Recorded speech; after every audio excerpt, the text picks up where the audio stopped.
guys, welcome back to my channel. So in this video I'm going to be talking about how important it is for us as Africans to be at the forefront of stories that are being told to the rest of the world about us, about our history, about our culture, about our traditions, about us, And to do this, I'm going to be referencing movie adaptations of African literature. I picked two books by Nigerian authors. The first one is Beast of No Nation by Uzodinma Iweala, and the second one is Half of a Yellow Sun by Chimamanda Ngozi Adichie.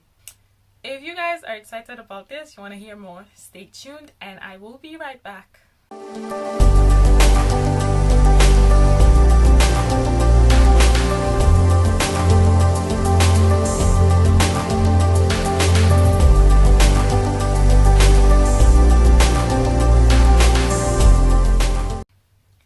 Okay, so to start, I'm going to talk about the first book, which is Beast of No Nation by Uzodinma Iweala. I've read the book. I actually read the book before I watched the movie. I read it more than once and I love it. I love the book. I'll just give you guys like a plot summary. I'm not going to give any spoilers, so it's fine. So basically, it's about civil war in an unnamed West African country. The country is not named, but it is very obvious that it is in West Africa, okay? It follows the story of a young boy named Agu, who eventually, loses his family and is forced to become a child soldier. He eventually gets out, he eventually makes his way to a better place, but it's hard, for a child to go through war like that and participate in it. It's hard, and so at the end of the book, he's out, but is he really out? Because his mind is kind of sort of stuck in the war. And so so basically that's what the book is about.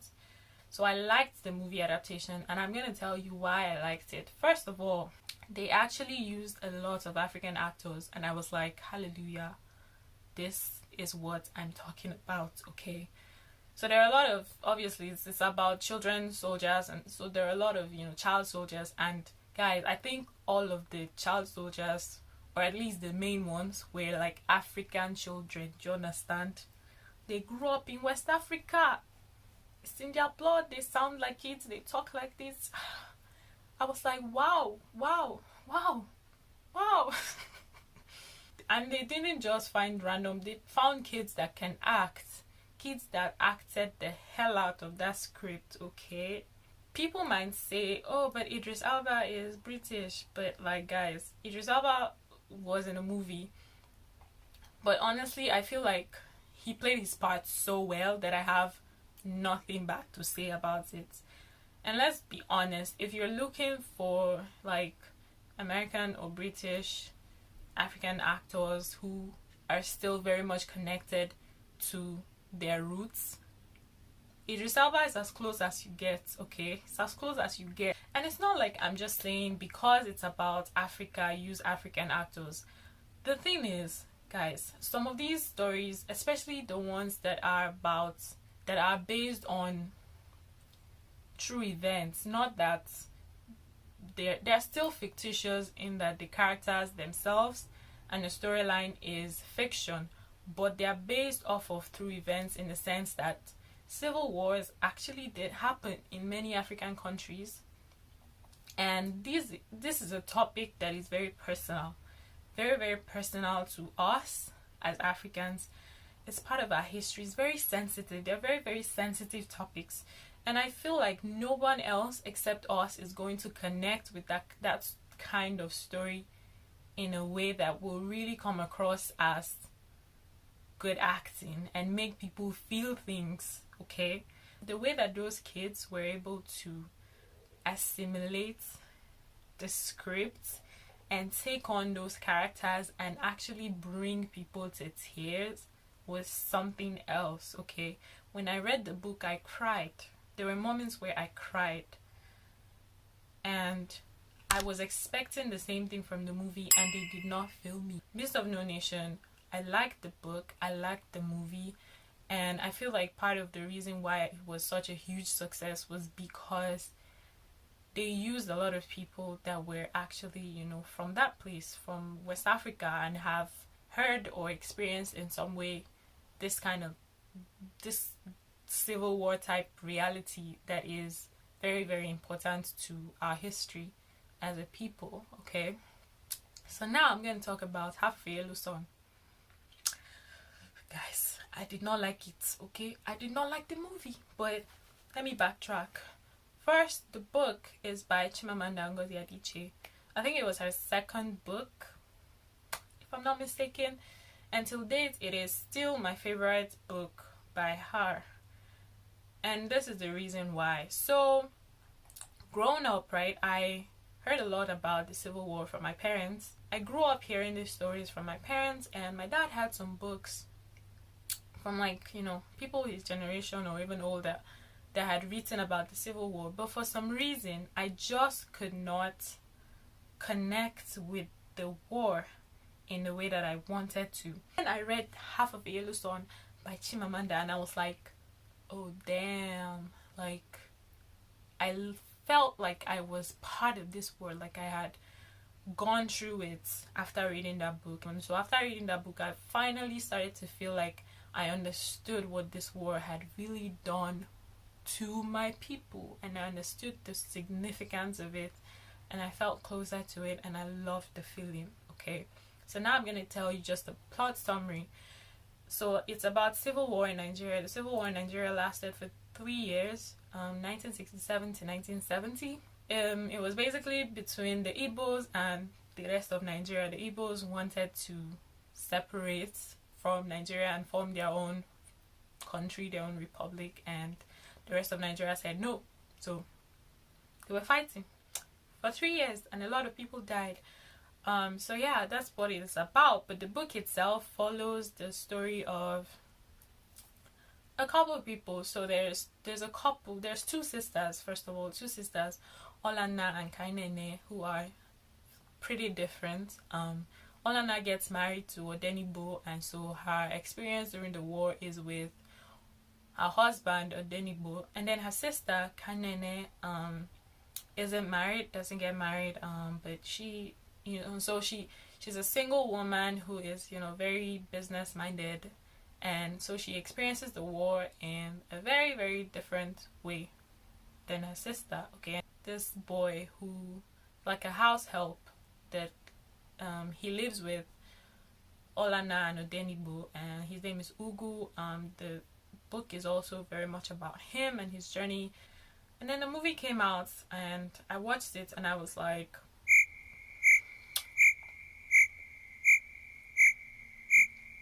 is it the story that I know, or is it another one?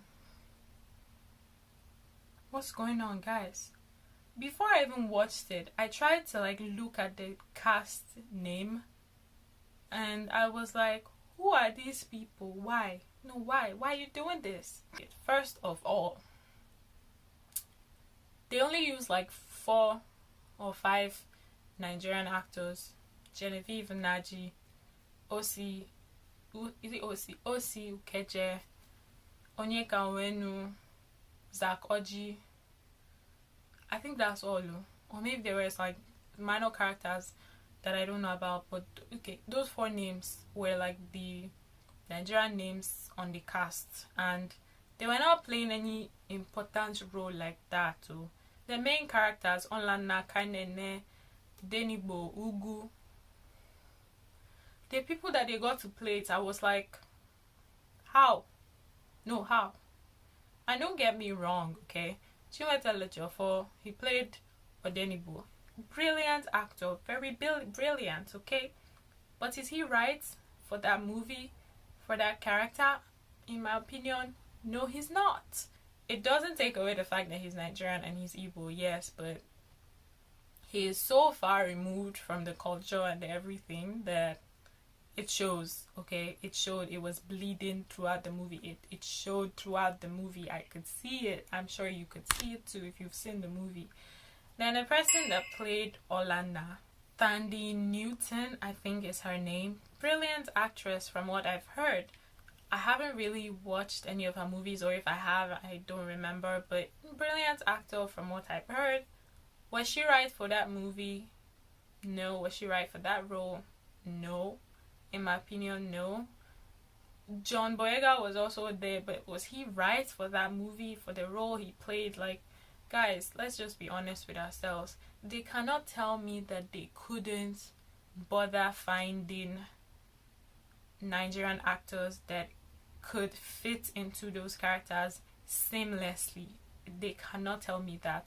Genevieve, that was there, could have played Kainene beautifully. She could have even played Olana to a great extent. Like, guys, let's stop it, okay? They cannot tell me that they looked and they didn't find. They just did not look. They just didn't bother to look. And I get the whole point of wanting to use big names in your movie, but this is not the kind of movie to do that with. This is the kind of movie that you need to pay attention more to the message that you're passing across. Okay, this was an opportunity for us to tell this story on a large scale and tell it correctly and tell it well enough to grab people's attention, and they missed that chance. They missed it. Like, the movie premiered, I don't even know if people didn't even know about it. Like, a lot of people didn't know about it. The movie premiered in a very funny way, and then we just didn't hear anything else about it. It didn't even make it to Netflix. It did not make it to Netflix. Like, guys, really, that's how that movie has just disappeared though. I don't even know where to find it. If I want to watch it now, I don't even know where to find it. That's how half of Yellow Swan has just disappeared. And it's so annoying because the book is so damn good. And the funny thing is that I listened to an interview. Was it an interview? No, it was just a video of Chimamanda answering questions, and someone asked her what she thinks about the movie adaptation of Half of Yellow Sun, and she was like, she liked it. They did a good job. Her only requirement was that they shoot it in Nigeria, and they did that, so she's okay. She's okay with it. And I was like, I know this is not my book, but girl, you lying, okay? Or maybe you're not lying. Maybe you really are okay with it. But I'm not okay with it on your behalf. Okay? Like, there's so much more that they could have done with that movie that they didn't. It just felt like a very lazy production. It's very, very important that actors are able to connect with a script, especially when it's about like events that are sort of loosely based on history, things that actually happened and are very, very, very important in the history of a people. You have to be able to connect with it on a deep level, like a deep level. These things are deep. Alright, civil war is deep. War and suffering and killing is deep stuff, and it's part of our history.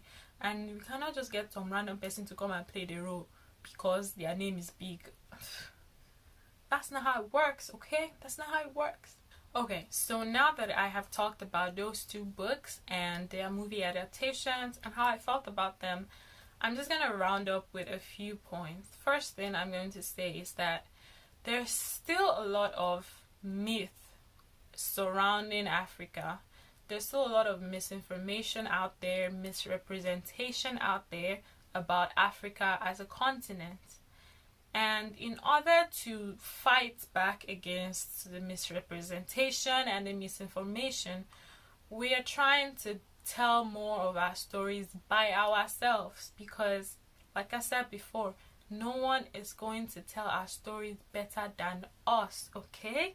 So we're doing that. We're doing well in the areas of literature, music, arts in general, I think. But with movies, we're still lacking behind because Nollywood is such a big thing in Nigeria and outside Nigeria. In summary, all I'm saying is it's time for us to get ahead and make sure that we are jumping on this movie train. It's all nice and good that we're putting out literature that is good. It's nice that we're putting out, music about ourselves, promoting our culture or history and all that. But we should not forget about movies. Movies are just as important. That brings us to the end of this video.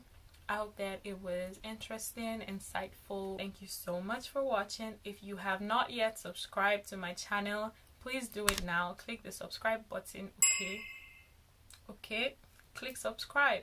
Also, don't forget to like and share my videos with your friends, and I will see you guys in my next video. Bye.